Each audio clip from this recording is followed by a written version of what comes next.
को प्राप्त करेगा। ये देश को एक स्लोगन दिया।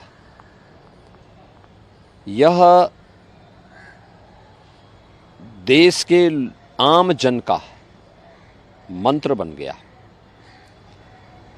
हर ओर, उत्तर, दक्षिण, पूरब, पश्चिम, जहां कहीं भी आप जाएंगे तो आपको एक ही नारा सुनाई देगा, एक ही स्वर आपको सुनाई देगा।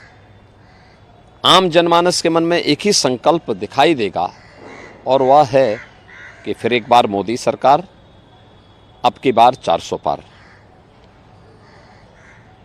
ये केवल अचानक नहीं है। 10 वर्ष के अंदर मोदी जी के नेतृत्व में देश के अंदर जो परिवर्तन हुआ है हर एक क्षेत्र में, चाहे दुनिया के अंदर भारत के सम्मान की बात हो, भारत की सुरक्षा को सुदृढ़ करने का कार्य हो,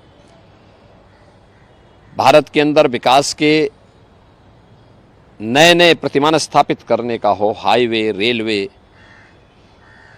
हाईवे में 2 लेन, 4 लेन, 6 लेन, 12 लेन के हाईवे, रेलवे में नमो वंदे भारत, अमृत भारत और नमो भारत की नई ट्रेन की मॉडर्न फैसिलिटी के साथ में, वर्ल्ड क्लास फैसिलिटी के साथ में जो सुविधाएं उपलब्ध हुई हैं, चाहे वह इस कार्य को आगे बढ़ाने का हो, 1 डिस्ट्रिक्ट 1 मेडिकल कॉलेज का हो, एम्स हो, IIT, IIM, IIIT, NIT, world class university, हर घर नल जैसी योजनाओं के माध्यम से विकास के जो नए मॉडल मोदी जी के नेतृत्व में 10 वर्ष के अंदर हुए और गरीब कल्याणकारी योजनाओं को भी जिस प्रभावी ढंग से जमीनी धरातल पर उतारने का काम हुआ है, गरीब को फ्री में राशन की सुविधा का लाभ, करोड़ों गरीबों को प्रतिवर्ष 5 लाख रुपए की मुफ्त स्वास्थ्य की सेवा उपलब्ध करवाने का कार्य, किसान को किसान सम्मान निधि का लाभ,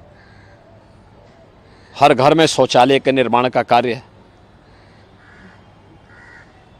स्वस्थ ईंधन के लिए LPG के कनेक्शन 10 करोड़ से अधिक लोगों के घरों तक पहुंचाने का कार्य, भ्रष्टाचार मुक्त व्यवस्था के लिए DBT और टेक्नोलॉजी का उपयोग करके आम जन तक शासन की योजना का सीधे पहुंचो, इसको पहुंचाने का जो काम हुआ, विरासत भी और विकास भी, सुरक्षा भी और सम्मान भी, और सरकार की संवेदना गरीब कल्याणकारी योजनाओं के माध्यम से देखी जा सकती है, तो स्वाभाविक रूप से ये आवाज़ जनता की ओर से निकली और जनता ने ही इसको एक मंत्र बना करके आज आत्मसात किया है। और इसलिए हम कह सकते हैं कि 4 जून को जब परिणाम आएगा, भारतीय जनता पार्टी NDA 400 पार के लक्ष्य को प्राप्त करेगा। सर, आजकल राहुल गांधी जब अपनी जनसभाओं में ज़्यादातर एक हाथ में अंबेडकर की फोटो और दूसरे हाथ में संविधान की प्रति लेके चल रहे हैं, तो दूसरी तरफ अखिलेश यादव कह रहे हैं कि 4 जून को खुशियां आएंगी।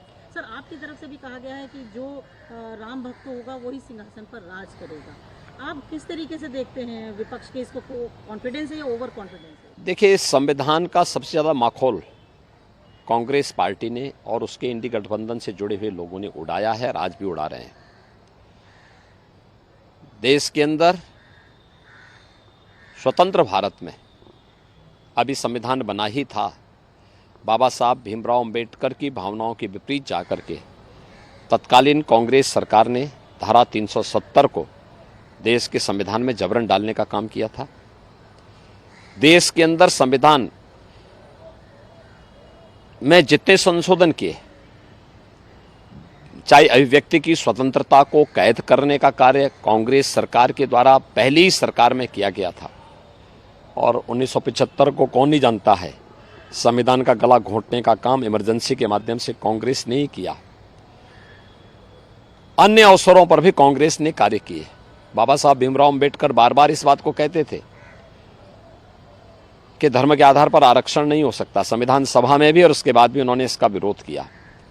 लेकिन कांग्रेस ने लगातार ये प्रयास किया कि SC ST और OBC को मिलने वाले आरक्षण में से सेंध लगा करके इसमें से कुछ लाभ, कुछ हिस्सा काट करके अल्पसंख्यकों को, खासतौर पर मुसलमानों को दे दिया जाए। UPA गवर्नमेंट के समय तत्कालीन प्रधानमंत्री डॉक्टर मनमोहन सिंह का एक बयान जग जाहिर है, जिसमें उन्होंने कहा था कि देश के संसाधनों पर पहला अधिकार मुसलमानों का है।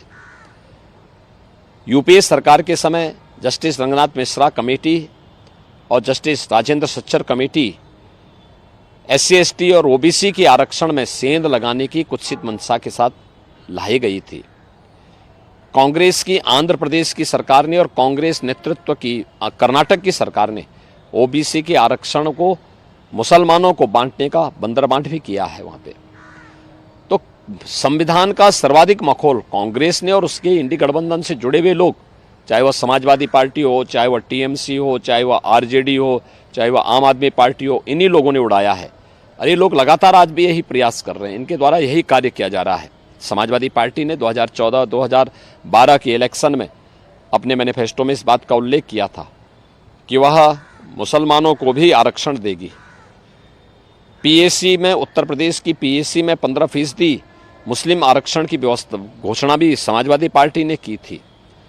समाजवादी पार्टी का जगजाहिर जो चरित्र है, जगजाहिर है। RJD में लालू जी पहले ही बोल चुके हैं कि बिहार के अंदर सभी मुसलमानों को वे आरक्षण का लाभ देंगे। TMC के एक फैसले को अभी कोलकाता हाईकोर्ट ने पूरी तरह पलट करके सरकार के मुंह पे तमाचा मारा है और कहा कि धर्म के आधार पर आरक्षण नहीं हो सकता। इनका कांग्रेस का मैनिफेस्टो क्या कहता है कि भारत के अंदर पर्सनल लॉ लागू करेंगे। पर्सनल लॉ लागू करने का मतलब तालिबानी शासन। बेटी स्कूल नहीं जा पाएगी, माताएं बहनें मार्केट और ऑफिस नहीं जा पाएंगी, बुर्का पहन करके घर में दबा रहना पड़ेगा। भारतीय जनता पार्टी इस बात को कहती है, मोदी जी के नेतृत्व में किया भी गया है। बेटी बचाओ बेटी पढ़ाओ से लेकर के मातृवंदना योजना से लेकर के नारी शक्ति वंदन अधिनियम, देश की पहली संसद में यह अधिनियम पारित हुआ जो महिलाओं को विधानसभा और संसद में 33% आरक्षण की सुविधा देता है। और बीजेपी की एक घोषणा है कि देश बाबा साहब भीमराव अंबेडकर के द्वारा बनाए गए संविधान से चलेगा। यह देश पर्सनल कानून से नहीं चलेगा और सरिया कानून से भी नहीं चलेगा। कांग्रेस और समाजवादी पार्टी अपनी हार को सुनिश्चित जान करके गुमराह करने का प्रयास कर रहे हैं। इनकी मंशा कभी पूरी नहीं होगी और भारत की जनता बहुत जागरूक है।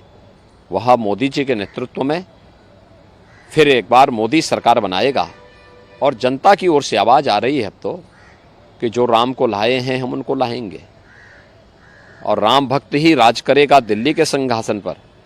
तो स्वाभाविक रूप से परम राम भक्त मोदी जी हैं, परम राष्ट्र भक्त मोदी जी हैं।